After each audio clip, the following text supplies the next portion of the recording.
माशाल्लाह बकरा चेक करो, बड़ा हैवी क्वालिटी का माशाल्लाह बकरा ही नहीं पिया। तो ब्रीडिंग वास्ते आला माशाल्लाह नस्ल ने सिर्फ 8 महीना का माशाल्लाह बकरा ने।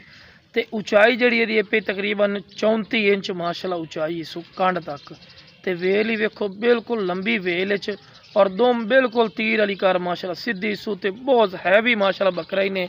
तो वाइट अख दे झालर माशाल्लाह चेक करो जी वच्छां दी होंदी माशाल्लाह चंगी थल्ले तक माशाल्लाह झालर ही सू। तो बहुत हैवी माशाल्लाह चीज़ ने। तो वेल च ही माशाल्लाह चंगा है पिया, चंगी वेल ते बिल्कुल एक्टिव और सेहतमंद माशाल्लाह बकरा ही नहीं पिया। चेक कर सकते हैं। जिस भाई ने इंशाल्लाह चाहिए हो स्क्रीन पर नंबर चलता पे इस रबता कर लो।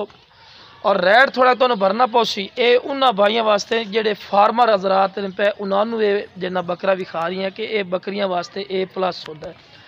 अगर तुम लख रुपए की बकरियां लेंदे हो ना भाई, अगर तुम लख रुपए की बकरियां लेंदे ने तो तुहाडे कोल ब्रीडर अच्छा ना हो तो तुहाडी वो लख रुपए की बकरियां खरीदियां किसी भाव नहीं होंदियां। इस गल ने भी थोड़ा गौर किया करो। अगर यो जो बकरा लेसो तो यदी ब्रीड करेसो अच्छा माशाल्लाह बकरे हो सन और क्वालिटी वाली माशाल्लाह ब्रीड हो सी। तो वह तुहानू 4 पैसे भी अच्छे दे जासन और कल विकसी भी अच्छा। इस गल ने भी गौर किया करो। तो बहुत हैवी माशाल्लाह क्वालिटी की माशाल्लाह चीज़ ने।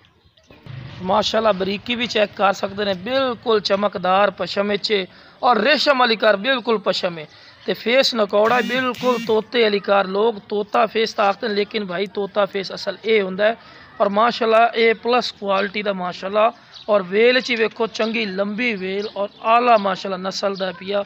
और मोटे पौड़ा दे विच भी पैर दे बहुत मोटे और बिल्कुल थल्ला बराबर का इसू। अगले पिछले पैर बाद जानवरों के बराबर नहीं होंगे, ये बिल्कुल बराबर पैर पे बराबर पैरों के ये क्वालिटी होंगी। को चंगे हाइट कद माशाल्लाह बकरा करता है। और माशाल्लाह ने चंगा हाइट कद करना है पिया। और माशाल्लाह बहुत ज़बरदस्त और आला नस्ल ने पई, इस तो वध नस्ल कोई नहीं। प्योर मक्खी चीनी ब्रीड है पई और आला माशाल्लाह ब्रीड है इंशाल्लाह बकरा ही नहीं पिया।